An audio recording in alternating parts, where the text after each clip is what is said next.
This is a public service announcement. Bolingoli has left the building. And in typical Bolly style, he did it about 15 minutes before this video was scheduled to go out. So, yeah, that's why you're not seeing me. But yes, Bolingoli has left Celtic permanently, signing for Belgian club Mechelen. And that's kind of it. Right, everyone, we are recording this for the second time, which I think is a first for the channel. Maybe it's happened once before. Basically, about an hour ago, when I first recorded this, everything went well, by the way.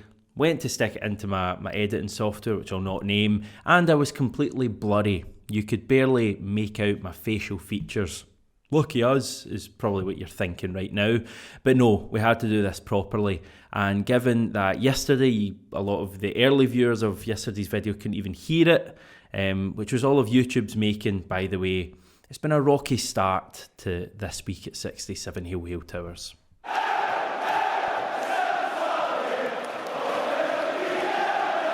But yeah, we've arrived at Tuesday's video. I hope you're all well. We know that the focus right now at Celtic is pre-season. It's the players gearing up for what's to come in the campaign this season. There's going to be plenty of challenges in front of the players, and it's all about getting into the right mindset and the right physical shape, I guess, for what's to come.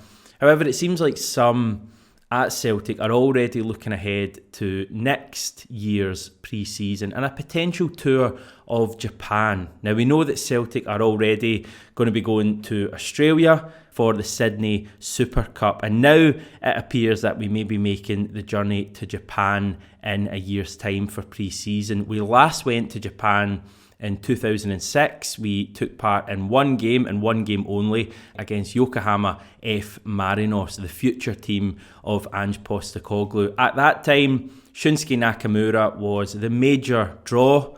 We lost that game 3-0, by the way. It didn't go very well. We also then had the tour in 2008 that we were absolutely definitely going to do, and it just didn't happen for some reason. But, you know, these things happen. But now, all these years later, it seems like we're going to make a return back to Japan. And obviously, we have a huge contingent of Japanese players. I'm not even going to list them all because you know who they are. Plus Ange Postecoglou, plus any other players that we sign this January from Japan. Who knows how many we'll end up with by the time we go over there in a year's time. The report comes from Japanese outlet Sponichi, who say we are planning a tour of the country next summer, with marketing staff at Celtic having already travelled over to Japan on several occasions. The number of games we could play over there is mentioned as well. It's given as 2. And it also says that it seems likely that F. Marinos would be a likely opponent. I also think Vissel Kobe would probably make a pretty good opponent for us. The club of Andres Iniesta. Bojan as well, weirdly, who's even more weirdly now in his 30s. I was stunned when I read that earlier. And the former club of Kyogo. So I think those two would be ideal for us, but I don't think we'd be short of options going over to Japan. If you're wondering what the situation is with regards to European qualifiers next year, the short answer is that it's very similar to this season. The winners of this coming season's Scottish Premiership will go straight into the Champions League group stage. The runners-up will have a couple of rounds of qualifiers to play, but won't start their European campaign until the start of August, just like Rangers are about to. So you've still got plenty of time to go over to Japan, even if you don't win the league this year. So I think it's one to watch. We'll wait and see how this story emerges. Obviously, it's still a year away, so we might not get any clarification on it for a while. Worth saying, there's nothing official coming out from Celtic at this stage. This is all just reports, and at this point, all just reports from Japan, but certainly would not be surprised if this happened. I think it is something that a lot of people, including me, have spoken about for a wee while. In fact, I think Ange was even asked about it at one of the press conferences I was at, I think after the St Mirren game. Any chance of throwing in a game in Japan as well, since we're out in that part of the world? It would be great, but I don't think we got the time. But I look, it's something that I'm pushing for as well, because I know the interest in Japan will be phenomenal, not just in Japan. And there's one place we definitely got hordes of new supporters for sure. Not because of me, but because of the likes of Kyogo and Reo and Daisen and Yosuke. I think again, it's an opportunity for this football club to continue to grow. Spread the love. Very, very exciting stuff. Slightly less exciting is the news that Jordan Larsson doesn't seem like he's going to be coming to Celtic. Football Scotland yesterday reported that we are not interested in him. Savage from Celtic, despite being contacted by his representatives. Probably what we were expecting, to be honest. I think we'd all dreamed of this world where Jordan Larsson rolls into town with a number 7 on his back, GG, and scores all these goals for Celtic, taking us back to a happier time in our lives at the start of the 21st century. Obviously, a fair bit of sentiment involved in that as Celtic fans, but it seems like Ange, who is going to get the final say, isn't interested in Jordan Larsson at all. Elsewhere, before we move on to tomorrow night's game against Banik Ostrava, I've got a new name for you, and it's an Argentinian name. What is it they say about Argentinian players? You wait your whole club's existence to sign one, and then 2 come along in the same transfer window. Well, that may or may not be the case, but the player we are talking about is Fausto Vera, who has been mentioned as the central midfielder Ange is craving after Vinicius Souza, remember him, was taken off the table. He plays for Argentinos Juniors, who are managed by former striker Gabriel Milito. It's said that Vera has come up in Celtic recruitment meetings. It's yet another South American link, and given that we've already signed Bernabé this summer, you would seem to think that there is perhaps something in this, but we'll wait and see.